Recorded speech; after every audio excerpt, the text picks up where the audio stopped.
வணக்கம் அருண். வணக்கம்ண்ணா. வணக்கம். நல்லா இருக்கீங்களா? எப்படி இருக்கீங்க? சமீபத்தில் ஒரு செய்தி ஒன்று கேள்விப்பட்டிருப்பீங்க. அதாவது உதயநிதி ஸ்டாலின் வந்து அந்த கட்சிக்குள்ளே நடந்த ஒரு மீட்டிங்கில் 2026 நம்ம வந்து இந்த கூட்டணி அப்படியே இருக்குமா, இல்லை இந்த கூட்டணிலேருந்து சில பேர் வெளியே போகிறதுக்கு வாய்ப்பு இருக்கா அப்படிங்கிற மாதிரி பேசியிருக்காங்க. அப்போ 2026 தேர்தலில் திமுக கூட்டணி உடையறதுக்கு வாய்ப்புகள் இருக்கா?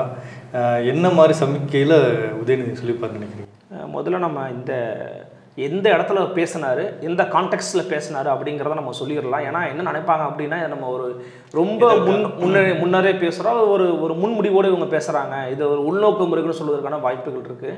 அதற்காக இந்த விளக்கம் இல்லை. பொதுவாகவே நம்ம ஒரு விஷயத்த பேசலாம் அப்படின்னா கான்டெக்ஸ்டில் என்ன பேசினாங்க, என்ன செய்தி வெளியாச்சு, அது என்ன தாக்கத்தை ஏற்படுத்தியிருக்கு அப்படிங்கிறத பார்க்கணும். இப்போ அடிப்படையில் அன்றைக்கு டிடி நெக்ஸ்ட் அப்படிங்கிற ஆங்கில நாளிதழில் வந்து பார்த்தீங்கன்னா உதயநிதி ஸ்டாலின் பேசியதாக ஒரு தலைப்பிட்டு, அந்த தலைப்பு என்ன சொல்லுது அப்படின்னா, 1 or more parties may leave our allies அப்படிங்கிற மாதிரி சொல்லியிருக்கிறாங்க. அதாவது அதற்கு என்ன பொருள் அப்படின்னா, 1 அல்லது 2 கட்சிகள், 1 அல்லது மேற்பட்ட கட்சிகள் கூட நம்மளுடைய கூட்டணி விட்டு போகலாம், ஆனாலும் நாம் இந்த 2026 தேர்தல் எதிர்கொள்ள ரொம்ப ஸ்ட்ராங்காக இருக்கணும், நாம் அதில் வந்து நம்ம எதுவாக இருந்தாலும் ரொம்ப உறுதிப்பாட்டுட்டு இருக்கணும், நம்ம ரொம்ப பலமான ஒரு அணியாக கள அளவில் ரொம்ப நம்ம செயல்படணும் அப்படிங்கிறது தான் அவர் சொல்ல வந்த கருத்து. சொல்ல வந்த கருத்தினுடைய ஒரு ஒரு ஒரு ஒரு சாதாரண ஒரு ஸ்டேட்மெண்ட்டாக தான் வந்து அவர் உச்சரிச்சிருக்கிறாரு. இருந்தாலுமே கூட டிஎஸ்எஸ் மணி போன்ற மூத்த பத்திரிகையாளர்கள் அதை குறித்து வந்து பேசுகிற பொழுது என்ன சொல்லியிருக்கிறாங்க அப்படின்னா, 2 கட்சிகள் அதற்கான ஒரு சாத்தியக்கூறுல இருக்கிறாங்க. அதாவது அப்படியான ஒரு சமிஞ்சைகள் தெரியுது. நீங்கள் சொன்னீங்க பார்த்தீங்களா, சமிஞ்சைக்கு என்ன தெரியுதுன்னு, அப்படியான சில மூமெண்ட்ஸ் தெரியுது. அது என்ன மூமெண்ட்டா, முதல்ல நம்ம காங்கிரஸ் எடுத்துக்கலாம். இப்போ காங்கிரஸ் கட்சி வந்து தமிழ்நாட்டில் ஒரு பாரம்பரியமான ஒரு கட்சி, ஒரு ஆண்ட கட்சி, 67க்கு பிறகு ஆளவே முடியாமல் மக்களால் நிராகரிக்கப்பட்ட ஒரு கட்சி. திராவிட கட்சிகளால் ஒருபோதும் நம்மளை வந்து இதுக்கப்புறம் மேலே வரவே விட மாட்டாங்க அப்படின்ற ரீதியில் முடிவான பிறகு தான் திராவிட கட்சிகளுடைய மாறி மாறி கூட்டணி அமைச்சிட்டு இருக்கிற ஒரு தேசிய கட்சி. அந்த காங்கிரஸ் வந்து பார்த்திங்கன்னா இன்றைக்கி தமிழ்நாட்டில் இந்திய அளவில் மற்ற மாநிலங்களை விட தமிழ்நாட்டில் உயிர்ப்போடு இருப்பதற்கான அடிப்படை காரணம் வந்து திமுக தான். திமுக அப்படிங்கிற ஒரு கட்சி இல்லை, அல்லது அதிமுகன்ற ஒரு கட்சி இல்லைன்னா காங்கிரஸ் வந்து எப்படிப்பட்ட விஷயங்களை இங்கே வந்து செயல்படுத்துவாங்கன்னு தெரியாது. என்ன காரணம் அப்படின்னா, தமிழ்நாட்டை பொறுத்த வரைக்கும் இன உணர்வு, மொழி உணர்வு அப்படிங்கிறது ரொம்ப அடிப்படையான ஒரு விஷயம். அது மக்கள் மன்றத்தில் கொண்டு போய் நீங்கள் சொல்கிறதா இருக்கட்டும், அல்லது அரசியல் மேடைகளில் பேசுகிற கருத்தியலாக இருக்கட்டும், எல்லாத்துக்குமே அடிப்படையில் இன உணர்வு, மொழி உணர்வு அப்படிங்கிறது ரொம்ப தேவையாக இருக்குது. அதன் பிறகு தான் அவங்க தேசியத்தை நோக்கி வந்து நகருவாங்க. எல்லாருக்குமே தேசிய உணர்வு அப்படிங்கிறது உள்ளுக்குள்ளே இருந்தாலுமே கூட அடிப்படையில் முதல்ல நம்ம தமிழர்கள், நம்ம தமிழ்நாடு அப்படிங்கிற ஒரு மனநிலை வந்து அவங்களுக்கு எப்போதுமே இருக்கும். இப்போ அந்த அடிப்படையில் பார்க்கும்போது காங்கிரஸுக்கு வந்து இங்கே ஒரு ஸ்பேஸ் அப்படிங்கிறது ரொம்ப கஷ்டம். அப்போ இருக்கும்போது திமுக தான் இன்றைய காலகட்டத்தில் வந்து பார்த்திங்கன்னா 2019, 2021, 2024 அப்படின்னு 3 முறையும் திமுகவோடையே இருந்து ஒரு அலைன்ஸை வந்து ஃபார்ம் பண்ணி மெயின்டைன் பண்ணிட்டு வராங்க. அப்படி இருக்கிற பட்சத்தில் காங்கிரஸ் கட்சியினுடைய சமீபத்திய செயல்பாடுகள், பேச்சுகள் அப்படிங்கிறது கொஞ்சம் திமுகவுக்கு கொஞ்சம் கசப்புணர்வுகளை வந்து உருவாக்கிக்கிட்டு இருக்கு அப்படிங்கிறத பார்க்க முடிகிறது. குறிப்பாக கார்த்திக் சிதம்பரம் எம்பி அவர்கள் பேசிய ஒரு பேச்சு, ஒரு உள்ளரங்க கூட்டத்தில் வந்து அவர் பேசுகிறாரு. அதன் பிறகு சில நாட்கள்லேயே வந்து பார்த்திங்கன்னா எங்களுடைய 4th எஸ்டேட் தமிழ் ஒரு பேட்டியும் வந்து அவர் கொடுக்குறாரு. அந்த பேட்டியிலையும் சரி, அந்த இடத்துலையுமே சரி, அவர் பேசுகிறது என்ன அப்படின்னா, எங்களுக்குன்னு ஒரு தனித்துவம் இருக்கிறது, காங்கிரஸுக்குன்று ஒரு இண்டிவிஜுவாலிட்டி இருக்கிறது, அந்த இண்டிவிஜுவாலிட்டி நாங்கள் காப்பாற்றணும், மெயின்டைன் பண்ணணும், கட்சியை வளர்க்கணும் அப்படின்னா எங்களுக்கு ஆட்சியில் பங்கு வேண்டும், எங்களுக்கு உள்ளாட்சியில் பிரதிநிதித்துவம் வேண்டும் அப்படின்னு ஒரு கேள்வி கேட்குறாரு. இதை நீங்கள் வெளியிலேருந்து பார்த்தீங்க அல்லது யதார்த்தமாக பார்த்தீங்கன்னா கூட இதில் என்ன தப்பு இருக்குது அப்படிங்கிற கேள்வி உங்களுக்கும் எழும், எனக்கும் எழும். அதே போல் ஒரு பேசியிருக்காரு. இன்னொன்று, காங்கிரஸ் மட்டத்தில் நீங்கள் பார்க்கும்போது இது ரொம்ப சாதாரணமான விஷயம். காங்கிரஸுங்கிற கட்சிக்குள்ள திருச்சி வேலுச்சாமின்னு ஒரு ஐயா இருக்காங்க. அவங்க 70 விடுதலையை ஆதரிப்பாங்க, வேலுப்பிள்ளை பிரபாகரனை வந்து ஆதரிப்பாங்க. ஈழம் குறித்தான அவருடைய பார்வை வேற, பேரறிவாளர் விடுதலை குறித்தான அவருடைய பார்வை வேற. இந்த பக்கம் காங்கிரஸில் மற்ற எல்லோருக்குமான பார்வை வேற. அப்போ காங்கிரஸ் அப்படிங்கிறது வித்தியாசமான வேறுபட்ட கருத்துக்களை கொண்ட நபர்களை உள்ளடக்கிய ஒரு கட்சியாகத்தான் பார்க்கணும். அது பிஜேபியிலையுமே இருக்குது. எப்பயுமே தேசிய கட்சிகளுக்கான பிரச்சனை இல்லை, யதார்த்தமான இயற்கையான ஒரு விஷயம் அப்படிங்கிறது தான். சுப்பிரமணிய சாமி அம்மையார் நிர்மலா சீதாராமனையும் கிரிட்டிசைஸ் பண்ணுவார், மோடியே கிரிட்டிசைஸ் பண்ணுவார், ராஜ்நாத் சிங் கிரிட்டிசைஸ் பண்ணுவார், ஆனால் பிஜேபியில் தான் இருப்பார். அண்ணாமலை கிரிட்டிசைஸ் பண்ணுவார், ஆனால் பிஜேபியில் தான் இருப்பார். அவங்கள்ட்ட நீங்கள் போய் கேள்வி கேட்டால் கூட பெரியவருப்பா விட்டு கடந்து போங்க, அடுத்த கேள்வி கேளுங்கன்னு தான் சொல்லுவாங்க. அப்போ அந்த மாதிரி தான் இந்த விவகாரத்துலையும் கார்த்தி சிதம்பரம் பேசுனதை கடந்து போயிருக்கலாம். ஆனால் அவர் ஒரு உள்ளடங்க கூட்டத்தில் பேசினதை வெளியில் ஒரு பொதுவான ஒரு ஊடகத்தில் அமர்ந்து கொண்டு மரியாதைக்குரிய EVK இளங்கோவன் ஈரோடு கிழக்கு எம்எல்ஏ என்ன சொல்கிறார் அப்படின்னா, அவர் சுயநலத்தோடு பேசுகிறார், அது வந்து ஒரு தவறான கருத்து அப்படிங்கிறாரு. இன்னொன்று 5 வருஷம் ஒரு அடுத்து எம்பியாக இருக்க போகிறாரு, இப்போ ஏன் பேசுகிறாருன்னு கேட்குறாரு. அந்த கேள்வியெல்லாம் ஒரு தனிநபர் தாக்குதல் போல எனக்கு வந்து காங்கிரஸுக்குள்ளேயே வந்து ஒரு கலவரம் முடியாது. திமுக அணி, திமுக ஆதரிக்கிற அணி, திமுகலேருந்து நம்ம வெளியே வரணும் அப்படிங்கிற ஒரு அணி உருவாயிடுச்சு. அது இந்த கேள்வி ரொம்ப முக்கியமானது. ஆனால் என்னுடைய என்னன்னா, திமுக விட்டு வெளியே வர்றது கூட ரெண்டாவது, அதை பற்றி அவங்க யோசிப்பதற்கான சூழல் இப்போ உருவாகலை. திமுகவோடு இருந்தாலும் நாம் வளரணும், நமக்கான பிரதித்துவம் கிடைக்கணும், நாம் கூடவே இருக்கிறதுனால நம்ம அடிமைகள் கிடையாது, நாம் கூடவே இருக்கிறதுனால நம்ம வாய்ஸ் அவுட் பண்ணக்கூடாதுன்னு ஒரு கட்டாயம் கிடையாது. கூடவே இருக்கக்கூடிய டாக்டர் திருமாவளவன் முழு மதுவிலக்கு மாநாடு நாங்கள் நடத்த போகிறோம்னு சொல்லியிருக்காங்க. முழு மதுவிலக்கு வேண்டும்னு சொல்லி வள்ளுவர் கோட்டத்தில் போராட்டம் பண்ணியிருக்கிறாங்க. இதே தமிழ்நாடு காவல்துறை அமித்ஷாவின் கட்டுப்பாட்டில் இருக்கிறதா அப்படிங்கிற கேள்வி எழுப்பியிருக்கிறாங்க. ஆம்ஸ்ட்ராங் அவருடைய படுகொலை சம்பந்தமான விவகாரத்தில் மிக வெளிப்படையாக தன்னுடைய கருத்துக்களை வந்து பதிவு பண்ணிட்டு வராங்க. அப்போ டாக்டர் திருமாவளவன் இப்போ ஒரு ஸ்டாண்ட் எடுக்கிறாரு, அவர் திமுக கூட்டணியில் தான் இருக்கிறாரு. வேங்கவேல் முதற்கொண்டு இன்றைக்கு நடக்கக்கூடிய அனைத்து சாதிய ஆணவ படுகொலைகளுக்கும் முதல் நபராக கருத்துக்களையும் கண்டனங்களையும் வந்து பதிவு பண்ணுறாரு. அப்போ திருமாவோட ஸ்டாண்ட் இப்படி இருக்குது, டாக்டர் திருமா ஸ்டாண்டு. இன்னொரு பக்கம் கம்யூனிஸ்டுகளும் அந்த மாதிரி இருக்கிறாங்க. அப்போ நாம் என்ன அமைதியாக இருக்கிறது? அப்போ நாமளும் ஒரு எதிர்க்கட்சியாக செயல்படணும். இன்னொன்றுங்க, ஜனநாயகத்துக்கு நல்லது அப்படிங்கிறது கூட்டணி அப்படிங்கிறது தேர்தல் வரைக்கும் தான். தேர்தல் முடிஞ்ச மறுநாளே நீங்கள் என்னவா மாறிடணும்னா எதிர்க்கட்சியாக மாறிடணும். இதை வந்து பத்திரிகையாளர் ஒருத்தர் வந்து என்கிட்ட சொல்லும்போது, சங்கரையா இப்படி தான் இருப்பாராம். சாவுத்துலன்னு சொன்னாங்க. சங்கரையா என்ன பண்ணுவாராம், கூட்டணி அப்படிங்கிறது தேர்தல் வரைக்கும் தான், தேர்தல் முடிஞ்ச மறுநாள் நான் விமர்சனம் பண்ணுவேன் அப்படின்னாரு. அதனாலேயே ஐயா கருணாநிதி அவர்கள் என்ன சொல்லுவாங்கன்னா, சங்கரையா இருக்கிற வரைக்கும் நான் உங்களோட கூட்டணியே வைக்க மாட்டேன் அப்படின்னு சொல்லியிருக்கிறதா சாவத்துக்கு ஒரு என்கிட்ட பதிவு பண்ணியிருந்தார். ஸோ அந்த மாதிரி ஒரு கூட்டணி கட்சி அப்படிங்கிறது தேர்தல் வரைக்கும் இருந்து விட்டு அதன் பிறகு நீங்கள் எதிர்க்கட்சி செயல்படணும். அப்போ அதை நோக்கி நகரம்னு விரும்புகிறாங்கன்னா ஜனநாயகத்துக்கு நல்லதுன்னு நான் சொல்ல வரேன். அது ஜனநாயகத்துக்கு ஆரோக்கியமானது. அந்த ஸ்பேஸ் இன்னைக்கு யார் எடுத்துக்கிட்டு இருக்கா? அண்ணாமலை எடுத்துக்கிட்டு இருக்காரு, இன்னொரு பக்கம் சீமான் எடுத்துக்கிட்டு இருக்காரு. அப்போ அண்ணாமலைக்கும் சீமானுக்கும் ஸ்கோர் பண்ணுறதுக்கான ஸ்பேஸ் யார் கொடுக்குறீங்க? நீங்கள் தான் கொடுக்குறீங்க. அப்போ அவங்கள ஸ்கோர் பண்ணாமல் தடுக்கணும் அப்படின்னா நீங்கள் பேசுங்க. நீங்கள் அதிமுக ஆட்சி காலத்தில் எடுத்துட்டோம்னு வச்சுங்க, சின்ன பிரச்சனை நடந்தாலும் இந்த திமுக கூட்டணியில் இந்த அத்தனை கட்சிகளுமே ஒரு பேசியிருக்காங்க. பயங்கர, அதாவது வள்ளுவர் கூட்டத்திலே இருந்து பயங்கரமான போராட்டங்கள் நடத்திருக்காங்க. ஆனால் திமுக ஆட்சி வந்து பிறகு இவங்க யாருமே பேச மாட்டாங்க. அதாங்க இப்பயே சொல்கிறாங்க, இன்னைக்கும் தமிழ்நாட்டுக்குள்ள பாஜகவால் காலூன்ற முடியாமல், சித்தாந்த ரீதியாக காலூன்ற முடியாமல், அதிகமாக அவங்க ரூட் லெவலில் போக முடியாமல் இருப்பதற்கான அடிப்படை காரணமே விடுதலை சிறுத்தைகள் கட்சி தான். விசிகாவினுடைய கருத்தியல் ரீதியான பரப்புரையாக இருக்கட்டும், போராட்டமாக இருக்கட்டும், அந்த வடிவங்கள் வந்து திமுக கூட கையில் எடுக்கலை. ஏங்க சனாதனத்தை அந்த நேரத்தில் திமுக கூட போராடலை. அவங்க ஒரு துண்டறிக்கை கொடுத்து ஒரு இஷ்யூ ஆச்சு தெரியுமா? அந்த இடத்துல அந்த வேலை யார் பண்ணியிருக்கணும்? திமுக பண்ணியிருக்கணும், இல்லை திக பண்ணியிருக்கணும். அவங்க பண்ண வேண்டிய வேலையை விடுதலை சிறுத்தைகள் கட்சிங்கிற ஒரு தேர்தல் அமைப்புக்குள் இருக்கக்கூடிய ஒரு கட்சி பண்ணுச்சு. அப்போ அவங்களுக்கு என்னன்னா, தேர்தல் வெற்றிக்கெல்லாம் அப்பாற்பட்டு நாங்கள் இந்த சித்தாந்த ரீதியாக நாங்கள் ரொம்ப ஸ்ட்ராங்காக இருக்கிறோங்கிறத மீண்டும் மீண்டும் வலியுறுத்திட்டு வந்தாங்க. அப்போ அன்னைக்கு இவங்க வந்து இன்னைக்கு வந்து சில விஷயங்கள்ல இன்னும் ஓப்பனாக அவங்களால பேச முடியலங்கிறத நானுமே பார்க்குறேன். அது என்னன்னா, அவங்க கூட்டணிக்குள்ளேயே ஒரு எல்லை இருக்குது, அது எல்லையை தாண்டி விமர்சிக்க முடியாதுன்னு சொல்கிறாங்க. தட் இஸ் ஃபைன், அக்செப்டபிள் தான். ஆனால் காங்கிரஸினுடைய கார்த்தி சொன்னது அக்செப்டபிள் தான். ஆனால் EVKS அவர்கள் சொல்கிறது தான் நம்மளால் ஏற்க முடியாமல் அதிர்ச்சி அளிக்கிறது. அவர் கிட்டத்தட்ட ஒரு வாய்ஸ் ஆஃப் டிஎம்கேவா வந்து அவர் பேசினார் அப்படிங்கிற ஒரு விமர்சனங்கள் எழுவது வந்து தவிர்க்கவே முடியாததாக மாறி இருக்குது. காரணம் என்ன அப்படின்னா, அவர் வந்து நீ ஜெயிச்சது வந்து திமுகவால் தானே, நீ அவங்களோட டெபாசிட் இழந்திருப்ப, வாங்கி அது என்ன சொல்கிறாங்கன்னா, கார்த்தி இதை மறுக்கவே இல்லையே. கார்த்தி ஏதாவது ஒரு இடத்துலயாச்சு நான் திமுகவால் ஜெயிக்கல, என்னுடைய செல்வாக்கால தான் சொல்லியிருக்கிறாரா? எங்கேயுமே சொல்லலைங்க அவர்.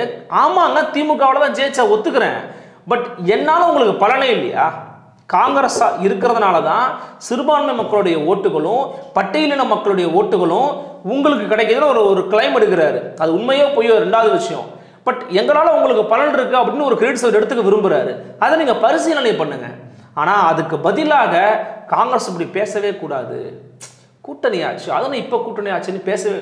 ஏங்க நீங்கள் கூட்டாட்சியை பற்றி பேசக்கூடிய ஒரு இயக்கம் திராவிட இயக்கம், கூட்டாட்சி தத்துவத்தை பற்றி பேசக்கூடிய ஒரு கட்சி, ஒரு கூட்டணி ஆட்சியை பற்றி ஒருத்தவங்க பேசுகிறாங்க அப்படின்னால கிரிட்டிசிசம் பண்ணுவாங்க அப்படிங்கிறத ஏற்க முடியல நம்மளால். அது ஒரு சரியான அணுகுமுறையாக தெரியல. ஸோ உதயநிதியோட பேக் டு கொஸ்டின் வரோம்னா, உதயநிதியோடைய இண்டோர் மீட்டிங் இருக்குது பார்த்தீங்களா, அந்த இண்டோர் மீட்டிங்கோட அடிப்படை நோக்கம் அப்படிங்கிறது அந்த 234 தொகுதியிலையும் வேலை பார்த்தவங்களுக்கு ஒரு விருந்து வழங்கி அவங்கள வந்து சிறப்பிக்கிறாரு, அவங்கள ஊக்கப்படுத்துறாரு. அப்போ 2026 நாம் இப்போ இருக்கக்கூடிய அலையன்ஸ் இருக்கலாம், இல்லாமல் இருக்கலாம், அதை பற்றிலாம் யோசிக்காதீங்க, வேலையை பாருங்கள். இது every party will give this advice to every cadre.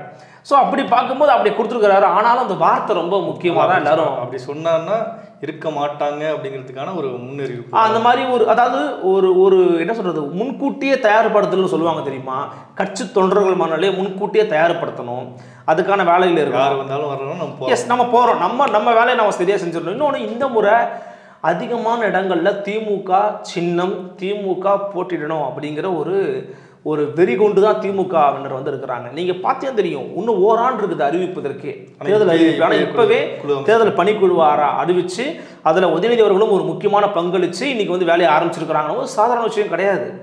So அவங்க ரொம்ப சீரியஸாக இறங்கிட்டாங்க. அப்போது இப்போவே பேச ஆரம்பித்தாதான் அந்த நேரத்தில் நம்ம பார்கெனாவது பண்ண முடியுன்ற இடத்துக்கு காங்கிரஸும் விசிகாவும் வந்திருக்கிறாங்க. அப்போது இன்னொரு விஷயத்தை நம்ம பார்க்க வேண்டியதாக இருக்கிறது, சமீபத்தில் ஜெகன்மோகன் ரெட்டி வந்து ஒரு போராட்டத்தை நடத்தினார். அது யார் எதிர்த்துன்னா சந்திரபாபு நாயுடு எதிர்த்து. சந்திரபாபு நாயுடு எதிர்த்து இவங்க பண்ணுறாங்க அப்படிங்கிறதுனால திமுக அதில் கலந்து கொள்ளலை, மற்ற சில கட்சிகள் கலந்து கொண்டாங்க. ஆனால் அதில் நேரடியாக சென்று கலந்து கொண்ட ஒரு முக்கியமான மனிதராக அறியப்படுபவர் மரியாதைக்குரிய டாக்டர் தொல் திருமாவளவன் அவர்கள் தான்.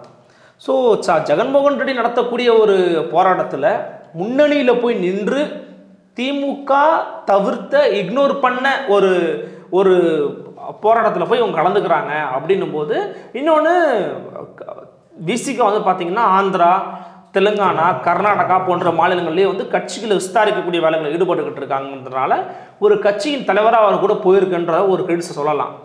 இருந்தாலும் ஒரு தமிழ்நாட்டு முகம், தமிழ் அடையாளம் அவர். அப்படி இருக்கும்போது அவர் போனதை வந்து பார்த்தீங்கன்னா, அப்போ எப்படி இவர் கூட்டணியிலே இருக்கிறாரு ஆனால் அங்கே போயிட்டு வராரு அப்படிங்கிற மாதிரி பேச்சுங்கிறது அவருக்கும் ஒரு அதிருப்தி இருக்க தான் செய்யுது. இப்போ இதில் இன்னொரு கூடுதலாக என்னென்னா, IVKS வந்து இன்னொரு விஷயம் சொல்லியிருப்பார், விஜய் வந்து அரசியலுக்கு வரக்கூடாது, விஜய் வந்து என்ன பண்ண போகிறாரு அப்படி இருக்கட்டும் சொல்லி ஒரு அட்வைஸ் சொல்லியிருப்பார். அதை நம்ம இன்னொரு விஷயமா எடுத்துக்கலாம். இப்போ வந்து விஜய் வந்தால் ஒரு கூட்டணி கட்சிகளோடு தான் வருவார், தனிச்சு நிற்கிறதுக்கு வாய்ப்புகள் குறைவுங்கிறாங்க. அப்போ வந்தார்னா யாருக்கிட்டேருந்து அவர் பிரிப்பார்னா திமுகட்டேருந்து ஆட்டோமேட்டிக்காக பிரிப்பார். இப்போ காங்கிரஸுக்கு அந்த ஐடியா இருக்குது போல, அதுக்காக முன்னாடியே வந்து இவர் வந்து ஒரு சண்டை உருவாக்குறாரா? இல்லை, இது நான் எப்படி பார்க்கணும்னா, இப்போ முன்னாடியே சொன்ன மாதிரி தான். ஸோ திமுகவில் வந்து 2 பேர் மேலே ஒரு அதிருப்தியில் இருப்பாங்களோங்கிற சந்தேகம் இருக்குது. ஒன்று காங்கிரஸும், ஒன்று விசிக்கு. விஜய் பற்றினா நீங்கள் கேட்டதுனால, விஜயுடைய அப்ரோச் எப்படி இருக்குன்னா, மதச்சார்பற்ற, ஊழல், லஞ்சமற்ற, இந்த 2 தான். இந்த 2க்கு யாரெல்லாம் வராங்களோ அவங்களாட்டும் பேசுகிறாரு. ஸோ இப்போது நீங்கள் என்ன கேட்டிங்கன்னா, விஜய் வந்து வரக்கூடாதுன்னு IVKS நோக்கம் என்ன அப்படின்னா, நீங்கள் சொல்கிற மாதிரி விஜய்க்கு டுவர்ட்ஸ் காங்கிரஸ் ஒரு டாக் இருக்குங்கிறத எல்லாருமே சொல்கிறாங்க. ஏன்னா இப்போ சீமான் வந்து வெளியில் வந்து பேசும்போது அவர் என்கிட்ட பேசினார், நான் சில விஷயங்களை சொல்லியிருக்கிறேன், அவ்வளோதான், அதுக்கப்புறம் எங்களுக்கு பேச்சுவார்த்தை இல்லைன்றதை சொல்லிட்டாரு. ஸோ விஜயோட மைண்ட் செட்டை பொறுத்த வரைக்கும் அவர் சுற்றி இருக்கிற ஜான் ஆரோக்கியராஜ் அப்படிங்கிறவர் தான் விஜயனுடைய ஒரு பொலிட்டிக்கல் ஆலோசகராக இருக்கிறாரு, அட்வைசராக இருக்கிறாரு. ஸோ அவர் வந்து பார்த்தீங்கன்னா டுவர்ட்ஸ் காங்கிரஸ் பேச நிறைய வாய்ப்புகள் இருக்குது, பேசியிருப்பார். பட் ஆனால் என்னென்னா, காங்கிரஸுக்கு வந்து ஒரு இன்னைக்கு இருக்கிற லீடர் இருக்கார் இல்லையா, Selva Perunthagai, he's a sensible leader. என்ன கேட்டிங்கன்னா, அவர் ரொம்ப சமயோசிதமாக யோசிக்கக்கூடிய, வாய்ப்புகளை பற்றி சிந்திக்கக்கூடிய, எதிர்காலத்தை பற்றி அனுமானிக்கக்கூடிய ஒரு தலைவராக நான் வந்து அவரை பார்க்குறேன். அப்படி இருக்கும்போது விஜய்க்கு இன்றைக்கி என்ன ஓட் பேங்க் இருக்குது?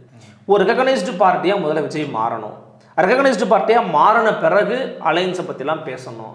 அதன் பிறகு கூட்டணி வச்சாங்கன்னா தட் இஸ் ஃபைன்.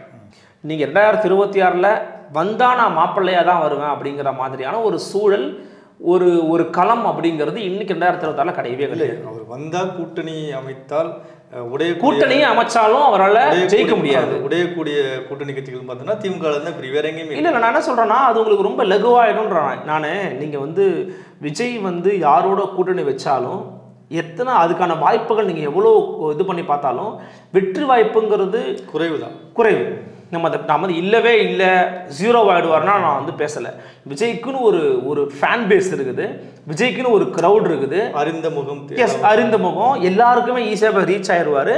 ஒரு மத சாதி இதுக்கெல்லாம் அப்பாற்பட்ட பார்க்கக்கூடிய ஒரு முகமாக வந்து அவர் அறியப்படுறாரு, ஒரு தமிழ் ஃபேஸு.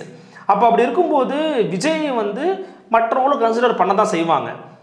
அப்படி காங்கிரஸ் அவரை வந்து கன்சிடர் பண்ணணும் அப்படின்னா அவர் ஒரு ஓட் பேங்கையாச்சும் வச்சுருக்கணும் அப்படின்னு காங்கிரஸுக்குள்ளே ஒரு பேச்சுவார்த்தை இருக்குது. நம்ம அவ்வளோ சீக்கிரம் அப்படி போயிடணுமா? ஆனால் விஜய் பற்றின ஒரு பேச்சுவார்த்தை நம்ம கட்சிக்குள்ளே வந்துருச்சு, அதுனா இவ்வளோ சீக்கிரம் வருது, இது எப்படி நம்ம அலோவ் பண்ணோம் அப்படின்னு ஒரு மூத்த தலைவராக ஈவி.கே. அதை மறுப்பதற்கு வாய்ப்புகள் நிறைய இருக்குது. அதனால தான் அந்த பேட்டியில் அவர் பேசும்போது நெல்சன் அண்ணன்ட்ட கொடுக்கும்போது என்ன சொல்கிறாருன்னா, விஜய் வரவே கூடாதுங்க, அது எல்லார்ட்டையும் அவருக்கு ஃபேன் பேஸ் இருக்குங்க, எப்படிங்க அவர் வரலாம்?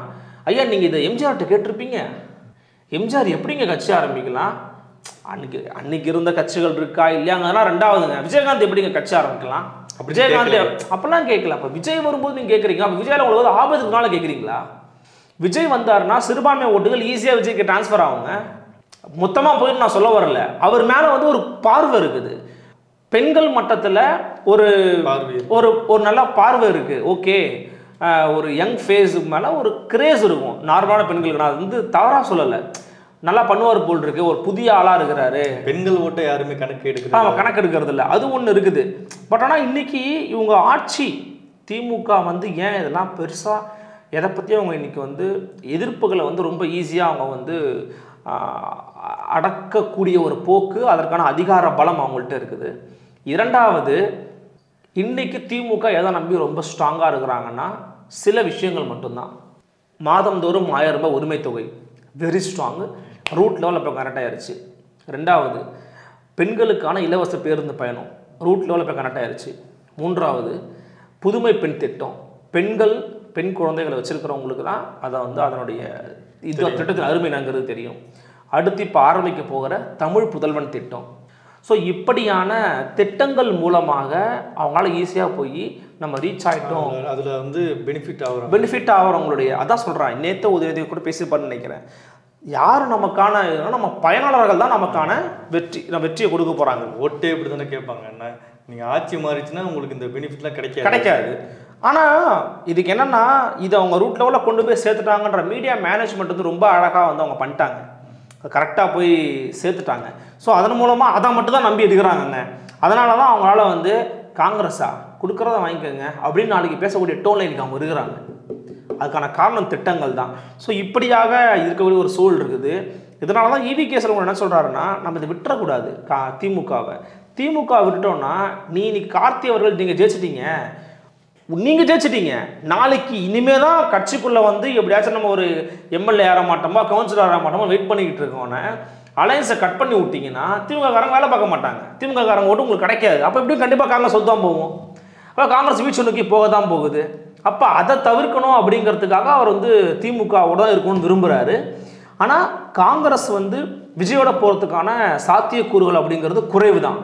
காங்கிரஸோட திமுக இல்லை, திமுக வந்து காங்கிரஸை கழட்டி விட்டுருச்சு அப்படின்னா அவங்களுடைய நெக்ஸ்ட் சாய்ஸ் அப்படிங்கிறது டெஃபினட்டாக ஏடிஎம்கே தான். அதிமுக நோக்கி தான் அவங்க நகருவாங்க. அது ஒன்று தான் அவங்க ஃபஸ்ட்டு சாய்ஸாக இருக்கும். இரண்டாவது தான் வந்து விஜயா இருக்குமே தவிர முதல் சாய்ஸுங்கிறது அதிமுக தான். அதிமுகவும் வெயிட்டிங் ஃபார் காங்கிரஸுங்கிற மாதிரி ஒரு மூடில் தான் இருக்கிறாங்க. எதிர்பார்த்தாங்க. ஸோ அப்போது அதிமுகவுக்கும் வந்து ஓகே காங்கிரஸ்ன்ற தேசிய கட்சி வருது, நம்ம ஒரு மதச்சார்பற்ற மூடில் நகரலாம் அப்படிங்கிற ஒரு இதில் வருவாங்க. எதிர்கட்சியாக இருக்கும்போது பேசுறதுக்கு நிறைய விஷயங்கள் கிடைக்கும், அது ஈஸியாக வந்து பேசிட்டு போயிடுவாங்க. ஸோ அந்த ஒரு பாயிண்ட்டை தான் நம்ம கவனிக்க வேண்டுமே ஒழிய காங்கிரஸ் வந்து விஜய் கூட போகிறதுக்கான சாத்தியக்கூறுகள் ஃபஸ்ட்டு கம்மி தான். விஜயும் அதை நோக்கி நகர்றதுக்கு ரொம்ப வாய்ப்புகள் குறைவு தான். மிக்க நன்றி அருள். நன்றி.